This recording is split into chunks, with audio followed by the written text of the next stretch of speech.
wow, you guys have a really funny definition of the word anyone. So I guess anyone doesn't include. What about anything? What about an institution, right? Are they only speaking of like sentient? It depends like Sorry. That was really funny. Like, oh, if you look at page 40, you can find everything, like sometimes you have to expect that it fall short in some way. I mean, it was just spectacular. Feeling among people.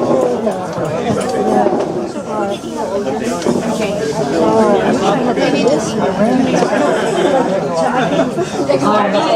Good evening, everyone. Can I get everyone to quiet down a little bit, settle in, sit down? All right. Thank you, everyone, so much for coming out tonight. My name is Monica, and I'm a representative from the Women in Science and Engineering at UCSC. And we put on this Science on Tap every month. And so I want to first, thank you all again for coming. Thank the Crate Place for hosting this event. Hopefully the food is delicious and the drinks are also refreshing. And we're lucky that we don't have the rain tonight. So we get to have this talk by Alan Miller, and he is the founder of Cool It Earth. His background, he got his engineering degree at Cornell and then went on to graduate studies at Stanford. So we have a East Coaster to the West Coaster today. So he's going to be talking about the global warming crisis. And the title of his talk is that there is a practical way to hold global warming to 2%. So now this is a very contested issue, so hopefully Alan has some interesting insight to present to us tonight. So with that, I will let Alan take it away. Thank you. Oh, and one thing, I've been asked to set the ground rules for the questioning tonight. So if you need clarification, please do feel free to raise your hand and ask Alan if you don't understand something in the presentation. But otherwise, we'll have questions held to the end of the presentation. So just if you need something to be clarified, feel free to raise your hand. Can we get the music turned off? Yes, I'll do that, All right. Okay, with that, I will bring Alan to the stage.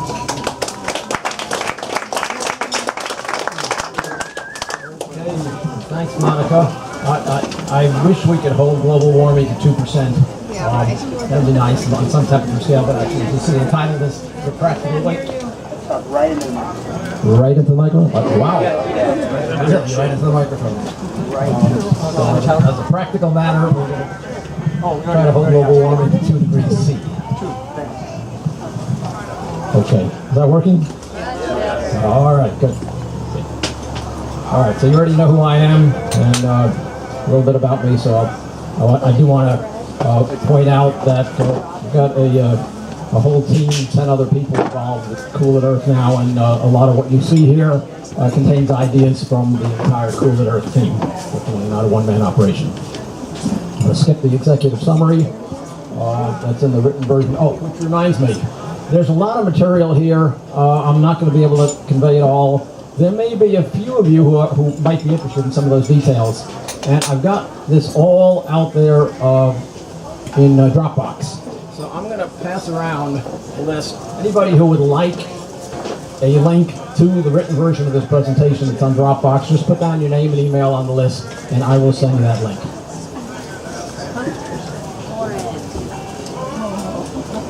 Okay. So, what I'm going to try to do today is the following. Rather than try to plow through all the material beginning to end, and then show you the earth-shaking conclusions at the end, if there are any, I'm going to just try to cover the headlines together in advance. So what's the overall context? What's the major elements of the solution that I'm talking about? What are the key conclusions? And then I'm hoping that after that, I want to be sure to cover that. After that, I'm hoping we'll have enough time to get down into some of the technical details of the solution and the path forward. The full document has appendices, and we can refer to those today, or you can refer to them on your own for further detail on all this stuff. Okay. So, section 1, overall context, major elements of the solution, and key conclusions. Well, it's probably of no surprise to most of you or all of you that global warming is a big problem. And we know it can be catastrophic in many ways, and I'm just picking one example by way of getting started, sea level rise. It's one of the most prominent, and if you live in a place where the elevation is about 1 meter above sea level, you're going to be having a big problem down the road. So here's just some typical data that you see on where sea level is expected to go up through year 2100. Business as usual, if we really don't do anything major about global warming, it's going to be somewhere over 1 meter of sea level rise. The strongest possible actions, the RCP3PD plan, could probably bring sea level rise down to about a half a meter. So it's a problem, but there is something to be done about it. And with that as just one manifestation of global warming, of course there are many others. Most of the scientists of the world summarize the overall need to mitigate global warming, saying we have to hold global warming to 2 degrees C. And that means that compared to the 4.3 C that they expect we'll get to if we do what's generally called business as usual, we need to have a 2.3 C reduction in global warming relative to the business as usual to bring us down to the needed 2 degrees C. So what I'm trying to do is start to construct a chart showing we need to get from the pink region down into the green region if we're not going to have environmental catastrophe. Now, as I'm sure you all know, reducing future carbon dioxide emissions is a key part of the solution to global warming. And here's a graph you may have seen. This is showing carbon dioxide emissions versus year for various scenarios. The red line, again, is the so-called business as usual scenario where the world doesn't do anything too serious to cut down CO2 emissions. The blue line way at the bottom is what we all really need to do if we're just relying on reduced CO2 emissions. This is what we need to do to get to a 2 degrees C global warming state. So there's quite a bit of CO2 that needs to be cut out. You may be familiar with the fact that the 196 nations of the world met in Paris last December. They agreed to what is called the INDC pledges, the Independent Nationally Determined Contributions. And what all the nations of the world agreed to is pretty much this brown line right in the middle. They agreed to roughly half of what is really needed. And so I can represent that quantitatively on this chart that I'm starting to construct. Aside from getting down to 2 degrees C, if we try to do it within the INDC pledges, we need to operate over here, only cutting back by maybe 40 or 50% on CO2 emissions. So I'm calling this, just making up the term now, the operating window we think we might have to operate in. And the INDC limitation certainly constrains actions. So, with that as the beginnings of a framework to look at this problem, let's start to look at some specific possible approaches. Many approaches have been proposed for mitigating global warming. This is just a list that I just found on the internet, nothing magic about it, but it's just a convenient summary. The start is conservation, reduce energy needs, recycling, absolutely. You want to do those, I don't think there's any controversy about that. Then we get into the question of alternate energy sources. And one possibility is nuclear. It's useful to a certain extent. Somebody was asking me about this over dinner. Before Fukushima, I would have said we ought to use a whole lot more nuclear. But I think Fukushima, not what I think that's important, but I think the whole world thinks Fukushima is a real wake-up call for nuclear. And so the expansion of nuclear to help mitigate global warming is probably limited by Fukushima and related thinking. Geothermal is another possible source, useful but only located at certain sites, so limited use. Hydroelectric, similar, important source, but its expansion is really very limited in terms of the sites where it can be used. And fusion is not available yet. I understand it's going to be available in 20 years and always will be available in 20 years in the future, I'm told.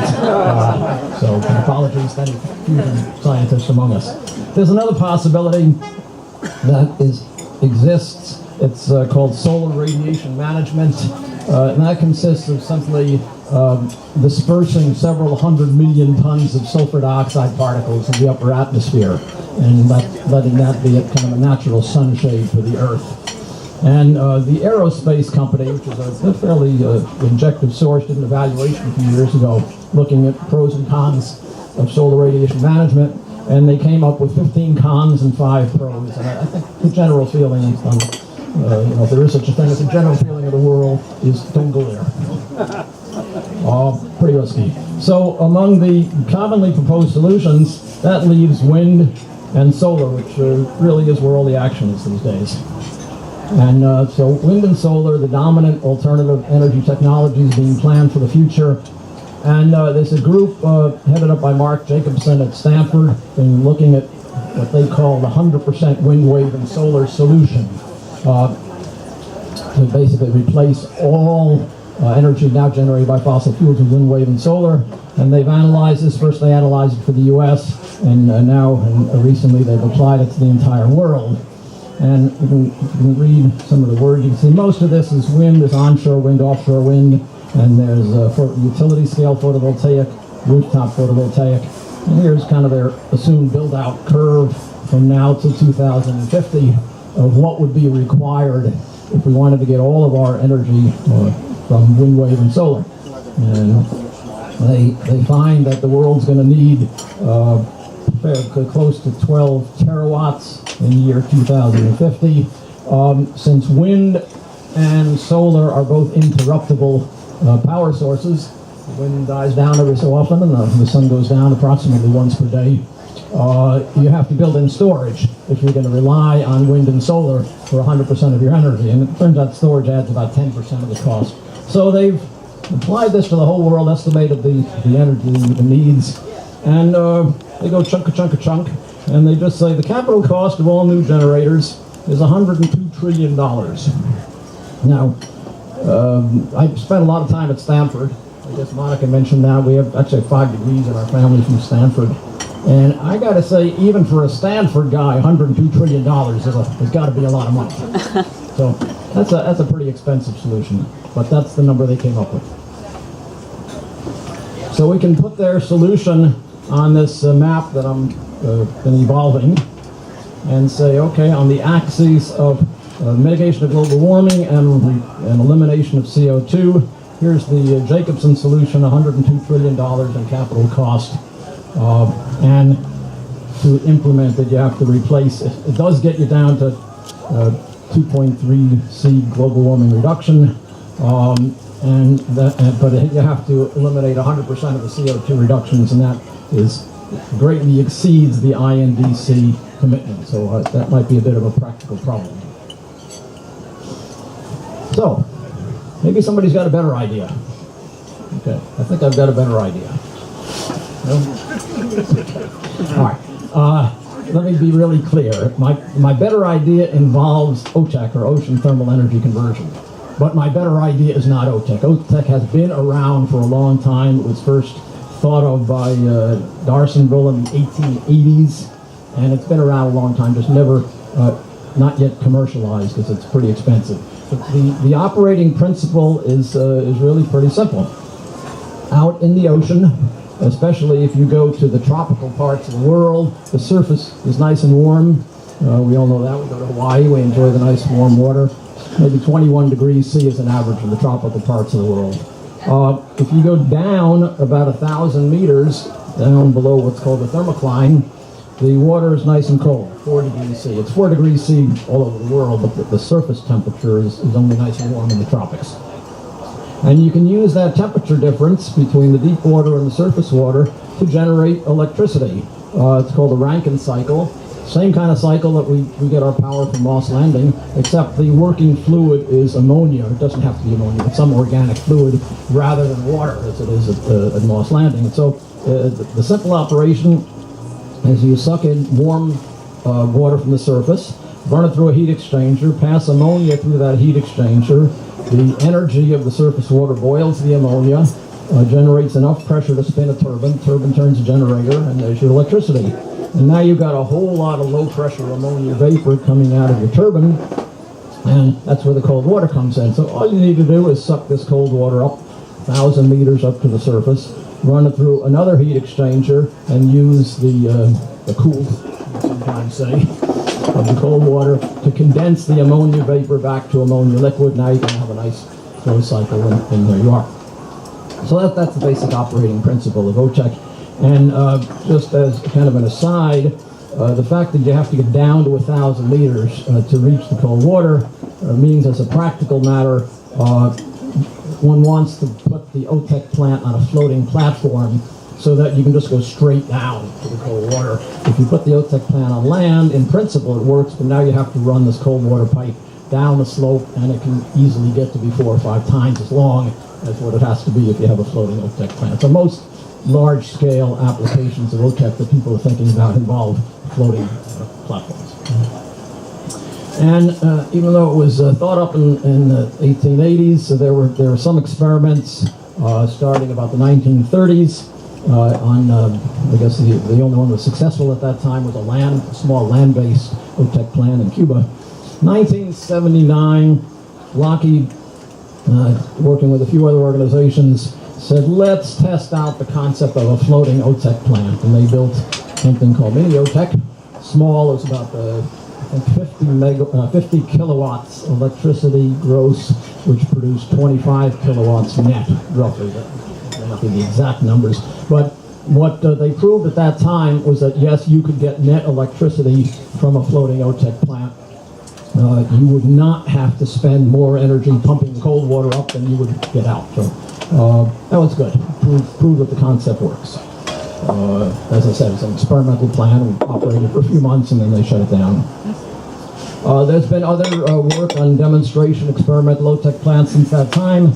We're starting in 2015. It's right there. Here's a demonstration facility on the big island of Hawaii, just on the Kona coast, just south of the airport, which is actually generating power by OTEC and feeding it to the grid in Hawaii.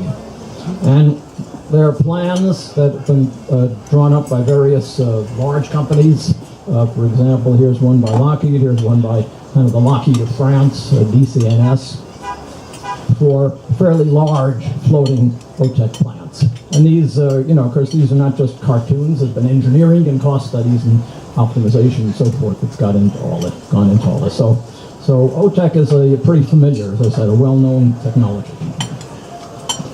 Now, not too long ago, a series of papers, the last of which was late 2013, Gerhard Niehaus from the University of Hawaii asked a very good question. He asked the question, how many of these OTEC plants could you put in the ocean before you'd screw up the temperature gradients that the process depends on?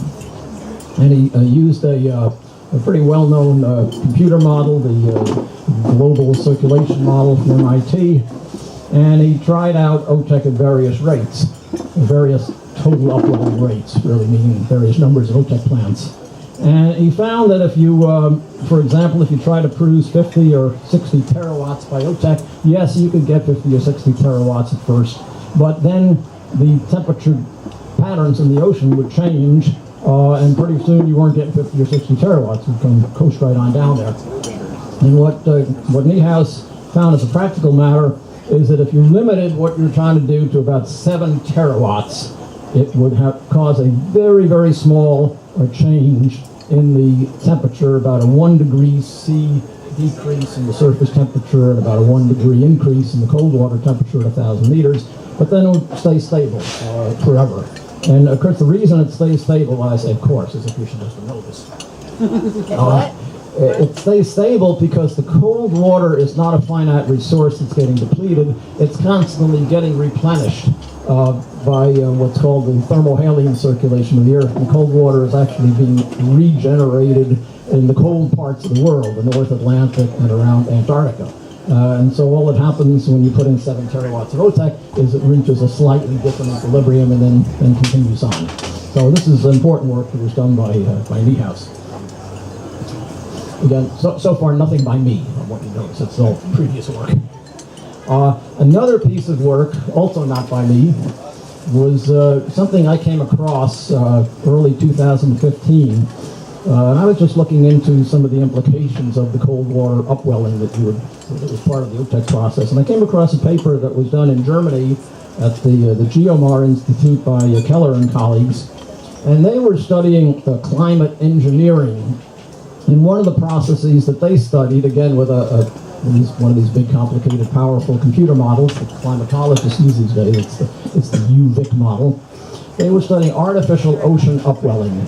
And they didn't particularly have a really practical way of doing it, but they wanted to study the climate impacts. And so the question they asked on their computer model is, what would happen if we upwelled cold water from that same 1,000-meter depth that is used for OTEC, by the way, upwelled cold water at an average rate of 1 centimeter per day, not over all the oceans of the world, but over, they called it the biologically suitable oceans of the world, because what they were looking for was CO2 sequestration. What they were hoping was going to happen is the nutrients in the cold water that was upwelled would feed the phytoplankton at the surface and cause a whole lot more biological activity, which would suck CO2 out of the atmosphere and help to mitigate global warming in that way.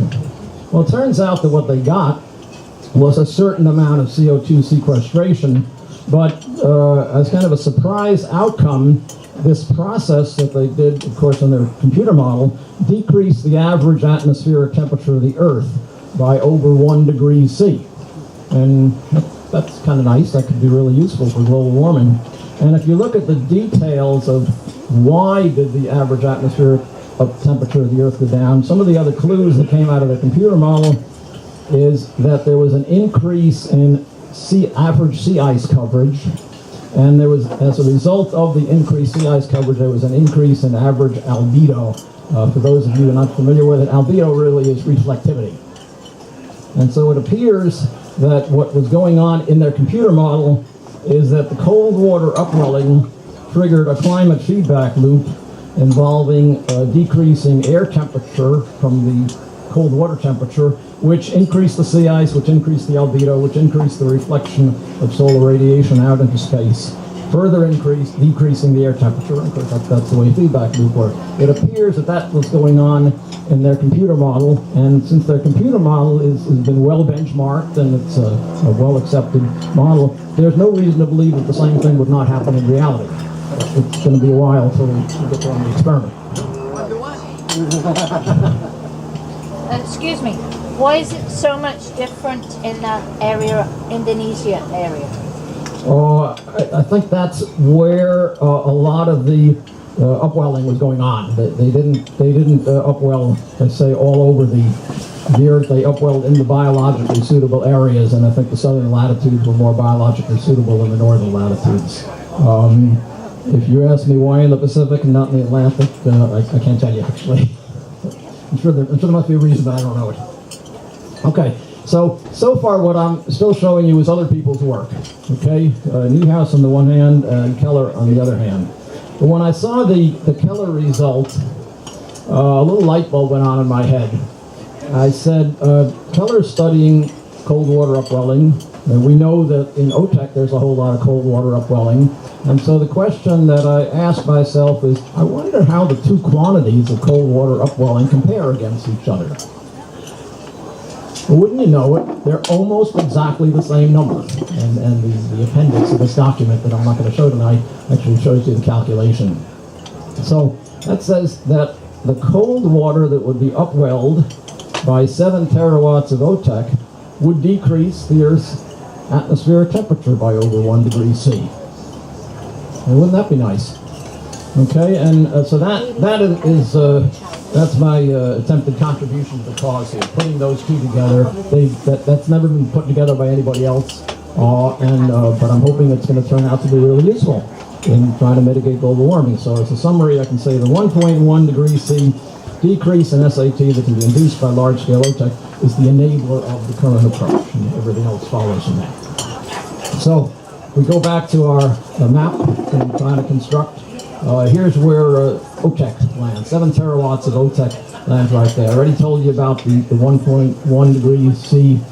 My colleagues tell me, Alan, don't tell them 1.08 C, because we don't know the 3 significant figures. So they say 1.1 C decrease in Earth's atmospheric temperature by OTEC. And of course, when OTEC produces its 7 terawatts of energy, that it will be available to displace a certain amount of carbon dioxide burning, and that will cause a decrease in temperature. I forgot to say something before. Let me just go back here for a second because that's important. I told you that OTEC you can generate 7 terawatts of OTEC, and that's electricity on the ocean. Out, and these would be grazing plants that are just in international waters, far from land. So you might ask me the really obvious question at that point, great, what do you do with 7 terawatts of electricity out on the open ocean? You need kind of a long extension cord. Well, this has been thought about before, it's not my contribution, and the solution that many other people agree is the solution is that you use that 7 terawatts of OTEC to generate ammonia as what's called an energy carrier, and it's safe and it's storable, and then you bring that to land, but both by ships to land and then through pipelines when you're on land. And when you burn that quantity of ammonia, it can generate 2.6 terawatts of dispatchable electricity on land. So dispatchable means it's available whenever you need it. It doesn't stop when the wind stops blowing or the sun stops shining. So the 2.6 terawatts of energy is what allows us to stop burning about 20% of the fossil fuels. So you get a total temperature reduction from 7 terawatts of OTEC of about 1.6 C. Still not good enough. We're trying to get down to 2 C, but probably a whole lot less expensive than 100% wind, wave, and solar, and actually within the range of the fossil fuel reductions that the world countries agreed to last December. Okay, so we have 2 solutions so far. Neither of them is really right on target. So what's the guy to do? Okay, well, it doesn't take the proverbial rocket scientist to figure out that a sensible thing to think about doing is start off with the OTEC solution, because that's producing a big mitigation of global warming, and just add wind, wave, and solar to that to try to get down to 2 degrees C. And if you do that, you end up with the very cleverly named, I hope, WOW's 2C solution right here. Okay, so there's a solution that does in fact hold global warming to 2 degrees C. Only costs $51 trillion in capital compared to $102 trillion. And it's kind of in the neighborhood of the INDC constraint. It doesn't exactly hit it, but it's a whole lot closer than 100% wind, wave, and solar.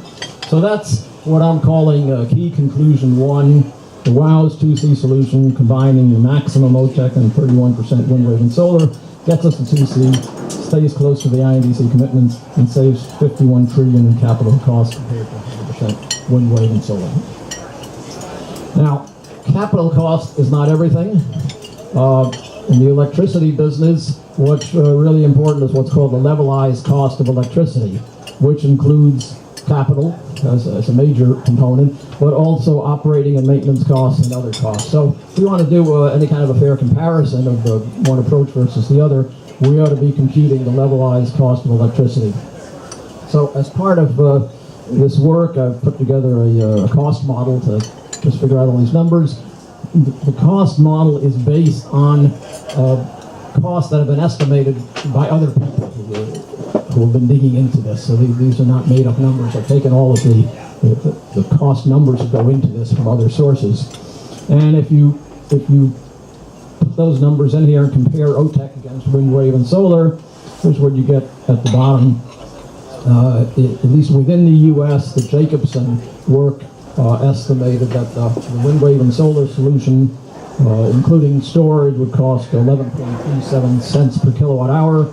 And if I go ka-chunk on the OTEC numbers, it comes out 11.74 cents per kilowatt hour. Pretty close, and for all practical purposes, you could say they're essentially the same cost. Oh, somebody's got a hurry-up question here. Did you say the wind wave and solar, the maximum wind wave and solar that you're talking about here?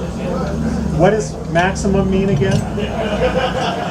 Is it replacing? It's sufficient. The wind wave and solar solution worldwide is sufficient to account for all of the energy the world's going to need in the year 2050. Yeah. Okay, so key conclusion 2 is that OTEC's levelized cost of energy is essentially the same as wind wave and solar. And why is that important? I think that's important from a business point of view. Somebody's got to pay for all this, and businesses are going to be formed and operated and so forth. And I don't think anybody's going to want to operate a business if the product that you're producing costs, say, twice as much as the one that you already know can be produced. Or, for example, if the product that you're producing might cost twice as much, but you had to rely totally on governmental incentives to get the cost competitive with the incumbent. So I think the fact that the levelized cost of energy is pretty much right in the same neighborhood means that, for example, the climate finance mechanisms that will be drawn upon for the wind wave and solar-based solutions for global warming can also be used to finance OTEC as part of the solution. Okay? All right. Now, you'll notice, perhaps, that aside from the levelized cost of energy being similar, OTEC mitigates 3 times as much global warming as the same energy amount of the wind wave and solar. And that's a good thing. And to borrow a phrase from our colleagues over the hill in Silicon Valley, there must be a way to monetize that. And let me explain really carefully what I mean by monetizing it, okay? I don't mean personally I'm trying to make $1 trillion doing this. What I do mean is that if this is going to happen, it's going to happen because companies are going to go into it as a business. And, companies are going to go into it as a business if they can make money doing it. So it's really useful if we can find out something that would make it financially more attractive for the companies that are going to have to go into these kinds of businesses. So what I'm going to show on the next 2 view graphs is that we can exploit OTEC's SAT reduction to create incentives that reduce the levelized cost of energy and the required capital investment. And a framework, this isn't the only way this could be done, but one framework that I think would work well is the carbon fee. And I know there are a number of people here in Santa Cruz that are quite familiar with the carbon fee and dividend approach because it's been advocated, I think for good reason, by Citizens Climate Lobby, abbreviated CCL. And the concept of a carbon fee is the following, that if you emit CO2 into the atmosphere, if you're, say, an electricity producer, then you will have to pay a carbon fee. And the particular fee that Citizens Climate Lobby is recommending is to start out at $15 a ton initially and add $10 a ton annually. And I think the statement is that that fee keeps going up until, I guess the last statement I saw was on the resolution passed by the state of California, until 80% of the carbon dioxide has been eliminated. And the Citizens Climate Lobby commissioned a very excellent study that was done essentially looking at the economic effects of the carbon fee and dividend approach. And I want to point out an important part of the carbon fee is that the government doesn't get to keep all this money. Okay? They return it to the citizens as a dividend. That's why it's called carbon fee and dividend. So this is a really good framework, though, by which to think about an incentive that might take advantage of the temperature reduction that OTEC can provide. And so I've invented the concept of a negative carbon fee.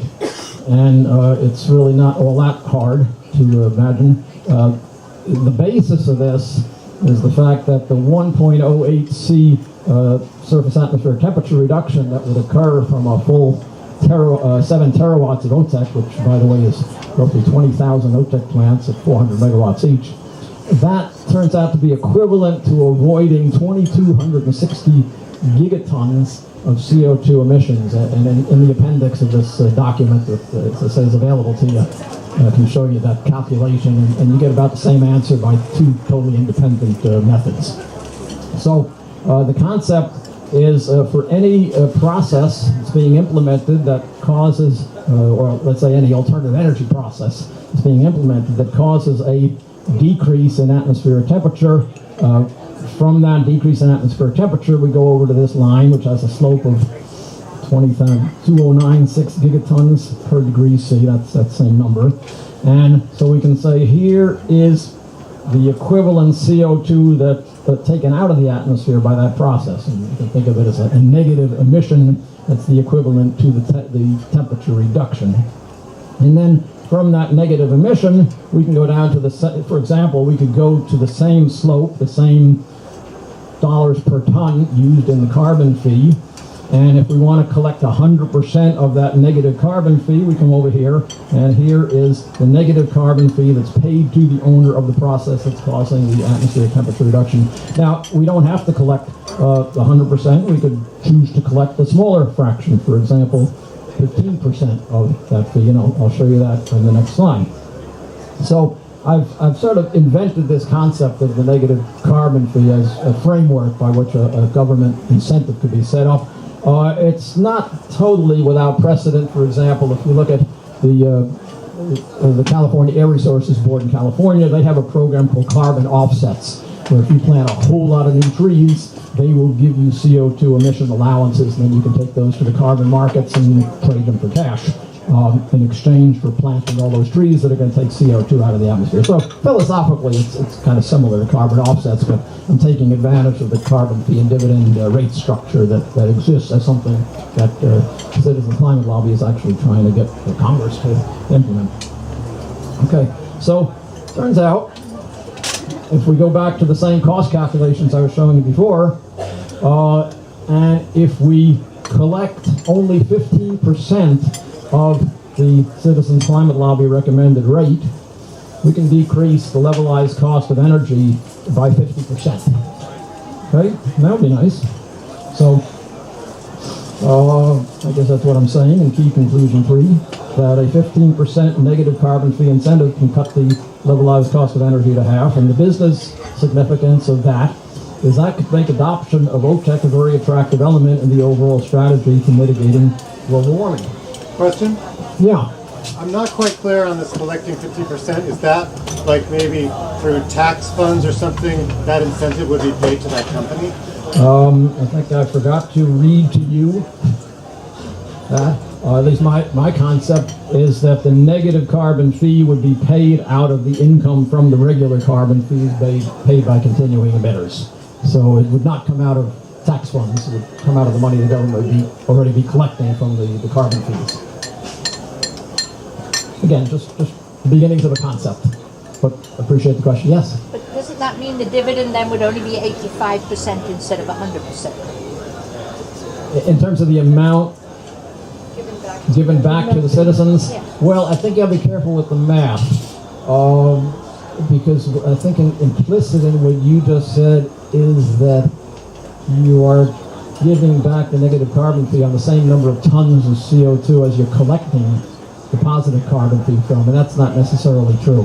I don't actually have those numbers. I got to crank those through, but you have to look at, how many tons you're collecting on and how many tons you're paying out. But it would come from... It would come out of that pot. Yeah. And so even though you may not have the amount right, in general you're right. Any money paid to the the OTEC operation, if you will, is money that's not being returned to the citizens as a dividend. How much maintenance of OTEC, you have to look at how much carbon it takes to make one of 20,000 of those vessels, whatever that is, and also the maintenance schedule. I'm not sure if that's been looked at. I'm sure it may be minimal. I'm just... Yeah, well, your sense of it is actually right. It turns out, and maybe I should have said this before, so I was first looking at capital, and then went on to the next slide, and I said, well, it's not just capital, you got to look at operating and maintenance costs. So it turns out that per megawatt generated, OTEC is more expensive in terms of its operating and maintenance costs than wind wave and solar. Wind wave and solar, you know, we have photovoltaics on our roof, and you know, it's a piece of cake, you know.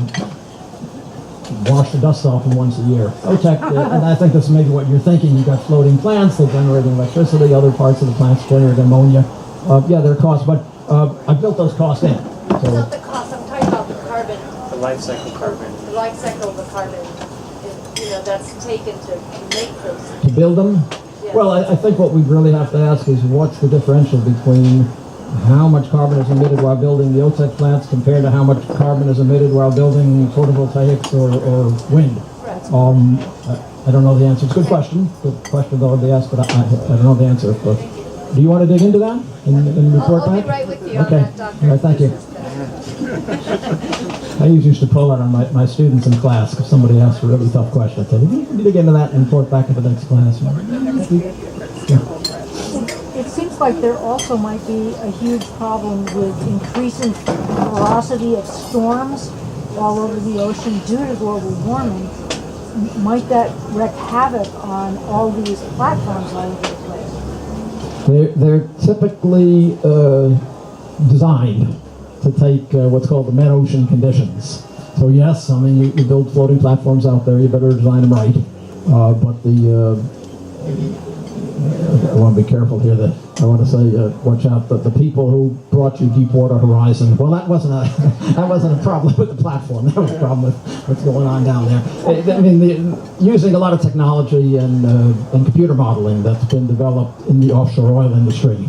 The world companies like Lockheed and DCNS know how to design these things to withstand whatever typically typhoons may come along.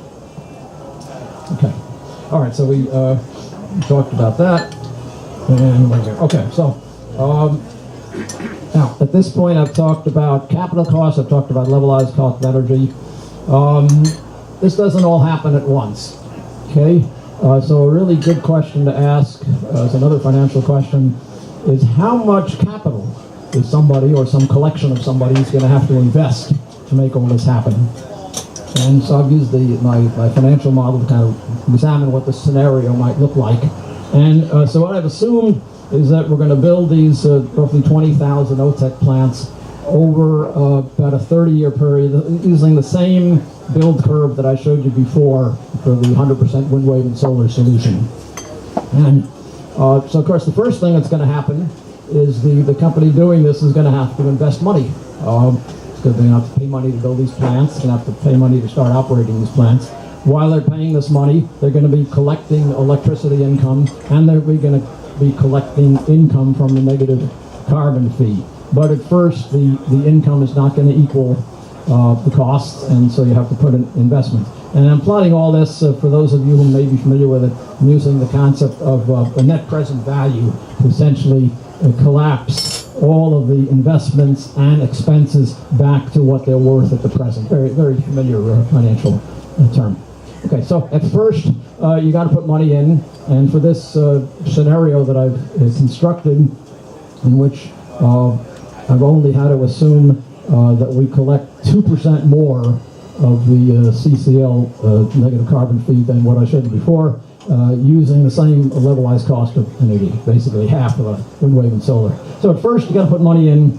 The total that you have to put in. I don't want to say you. Somebody might think that I'm trying to get you guys to pay for it. No, I'm not. The total amount of money somebody would have to put in $1.6 trillion. Now this, of course, is over maybe a 30-year period. It turns out if you divide that by 30, it's a number that's actually on the scale that's now being talked about in the general topic of climate finance. So it's not an impossible number, but you know, not the kind of thing that somebody's going to write a check out for tomorrow either. But the concept is this.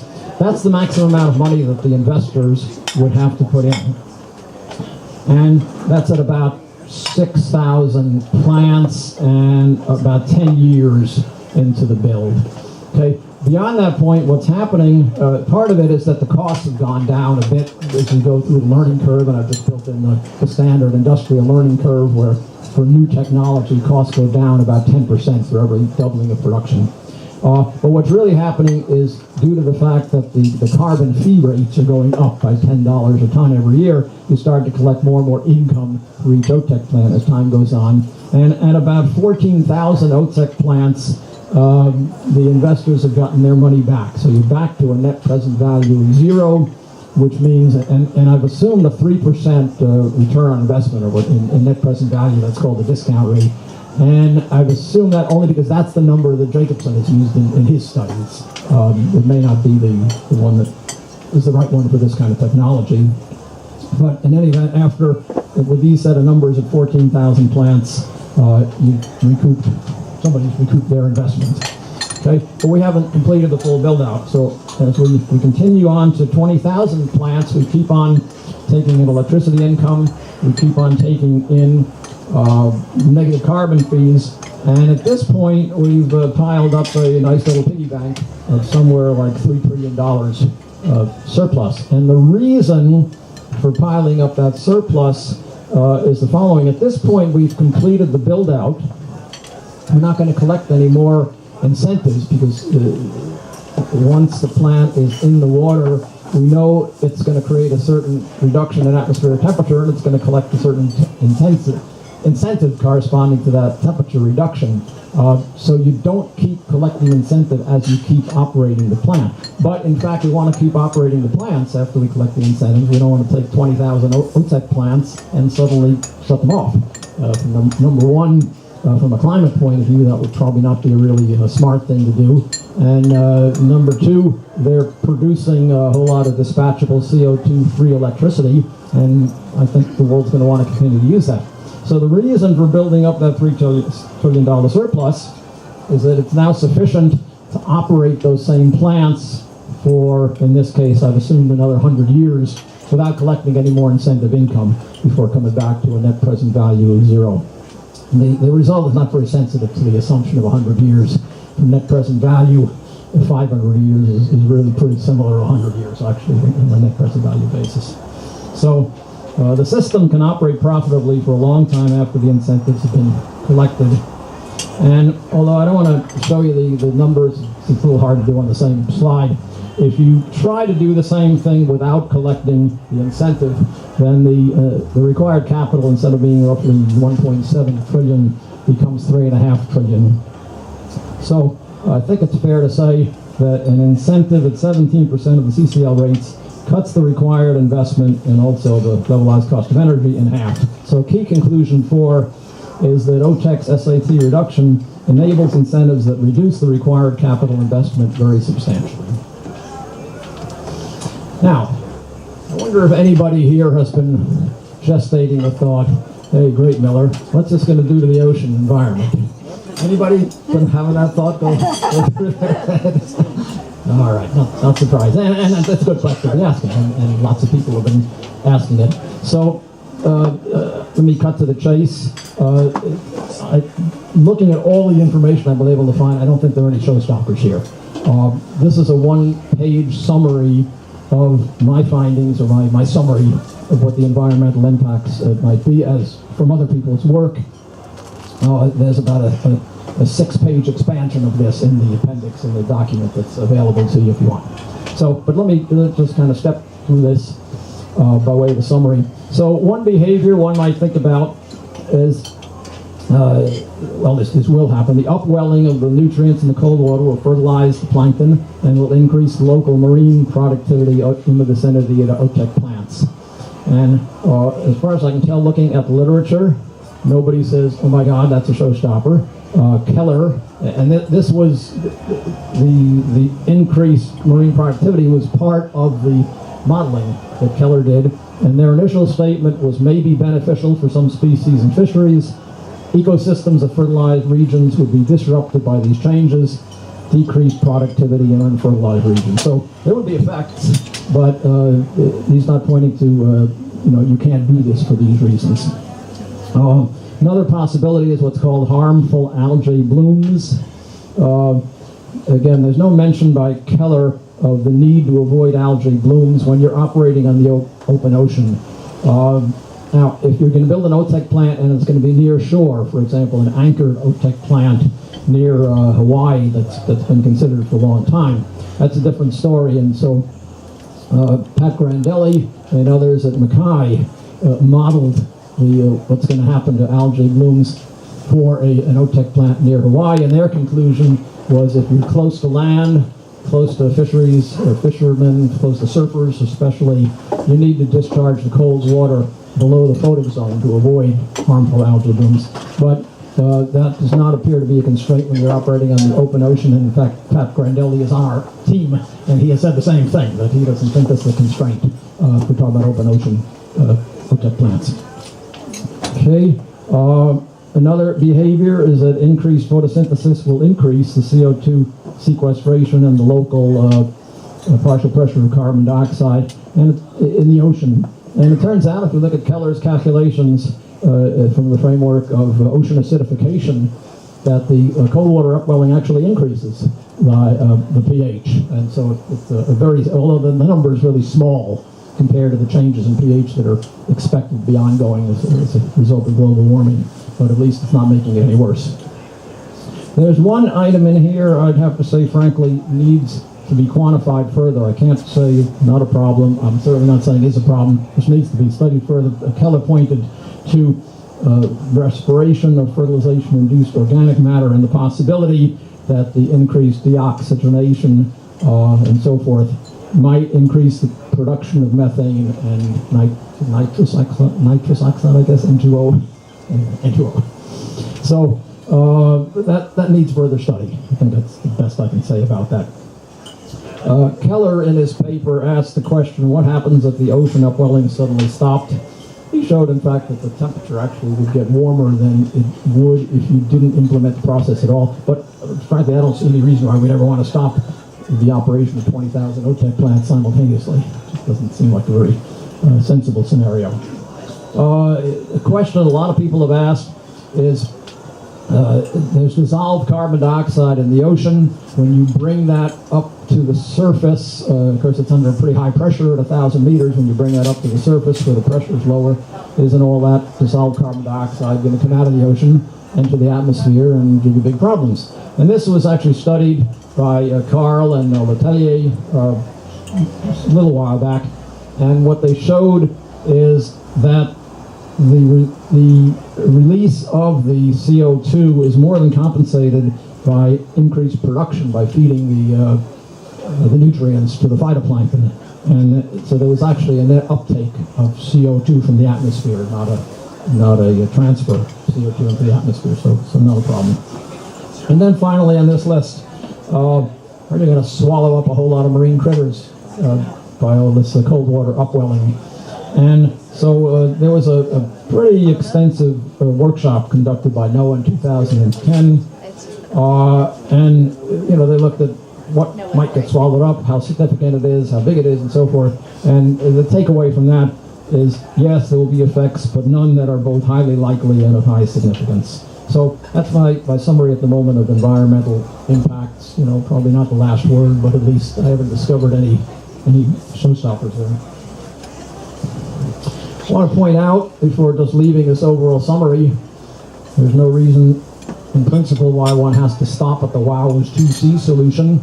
If the world wanted to do a whole lot more replacing of fossil fuel energy with renewables than has been agreed to in Paris in 2015, one could continue on down this line, start off with the full benefit of OTEC and add more wind, wave, and solar, and actually could hold global warming to less than 1 degree C. So that's certainly a possibility that could be in the cards. Okay, so that's the end of section 1. Where am I on time here? Yes. This question, what is the byproduct of burning ammonia? Yeah. What happens? That's part of section 2. I'll give you the headline right now. There are 2 things that could happen. You could form oxides of nitrogen, and one has to keep an eye on that. Or you can get what's called ammonia slip. You can just have unburned ammonia get emitted. But so as long as you ask, I'm just going to jump to that slide in section 2. I was hoping to cover a few of these. A few years back, Terry Meyer at Iowa State worked at this problem, and he and his student came up with a concept called a flame holder. Other people are working on the same concept, but here's what they came up with. So in both of these plots, they're showing what's coming out in terms of oxides, nitrogen, and ammonia. And in this case, they're not burning pure ammonia. They're burning a mixture of ammonia and hydrogen. And one of the things I haven't gotten to yet, and maybe I'll just say a little bit on it, is if you just try to burn pure ammonia, the flame speed is too low. It just doesn't sustain combustion very well.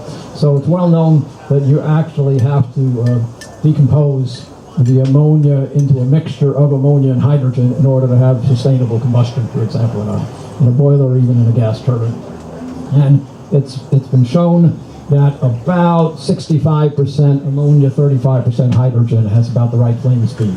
So if you look at that mixture with or without the flame holder, what you see is that at 65% ammonia without the flame holder, the NOx is way too high, way above any acceptable level. But with the flame holder at 65% ammonia, in fact, the NOx is below the acceptable standards for NOx emission.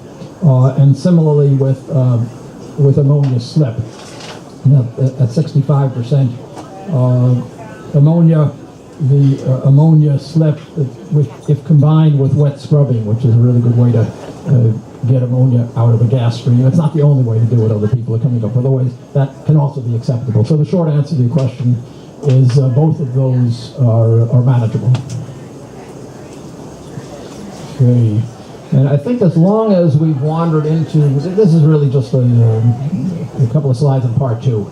And I'll just take that as a cue just to show a little bit of part 2. I see it's 8 o'clock and I promised to yak for about an hour and then take questions. So here's a graph that shows that for pure ammonia, the flame speed is about a quarter of that of methane. It's unacceptable for combustion, and NOx is a worry.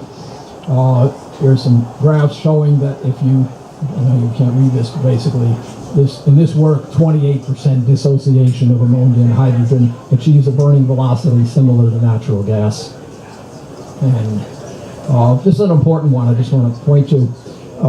So I've said in order for this whole thing to be a practical fuel, we need to be able to decompose the ammonia, at least partially, into hydrogen. Well, up until a couple of years ago, that was a really expensive proposition because there were devices around that could decompose ammonia either partially or fully, but only in very small quantities because the best of them were based on the use of ruthenium as the catalyst. And that's a pretty expensive element. So as a practical matter, 2.61 terawatts of energy was not going to be processed using ruthenium catalysts. Well, a couple of years ago, Josh Makepeace and Bill David, and they're both part of this Cool and Earth team now, and some of their colleagues at Oxford discovered low-cost ammonia cracking catalysts. And they're based on either amides or imides of alkali metals. And that they're very low-cost materials. And they, in fact, showed that you can get decomposition with these relatively low-cost materials at even lower temperatures than with ruthenium catalysts.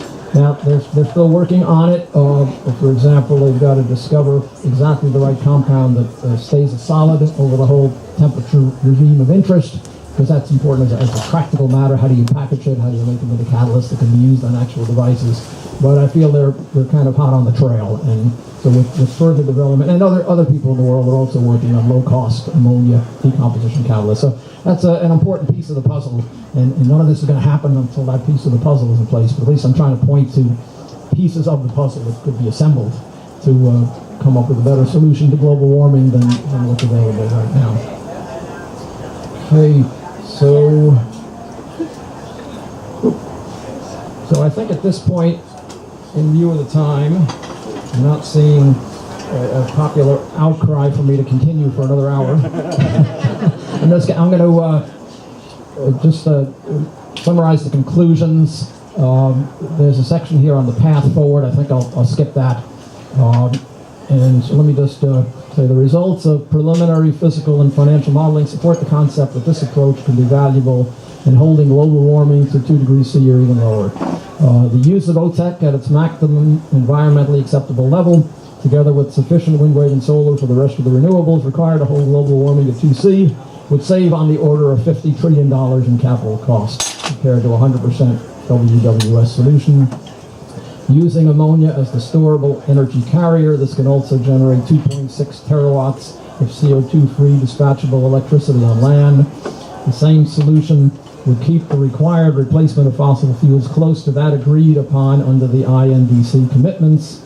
At scale, the levelized cost of electricity, including capital and operating costs, for the OTEC approach is essentially the same as the 100% WWS solution. The fact that OTEC directly lowers the Earth's surface atmospheric temperature enables government agencies to implement incentives such as a negative carbon fee, which would reward technologies to cool the atmosphere. Collecting 15% of the negative carbon fee earned at the CCL recommended rates would cut its LCOE in half and further encourage the use of OTEC as part of the solution to global warming at close to the INDC commitments on reductions in CO2 emissions. Global warming can be held to even lower levels, down to 0.9 C above pre-industrial, by using OTEC at its max level with additional levels of WWS. So that's all, and I'll be happy to answer questions. And if you really want all the details, thank you. If you really want all the details, I hope that pad is going around. Give me your email. The pad didn't get here. Where's that little pad right now? Back there. And there was a pad that I was sending around. Is that it back there?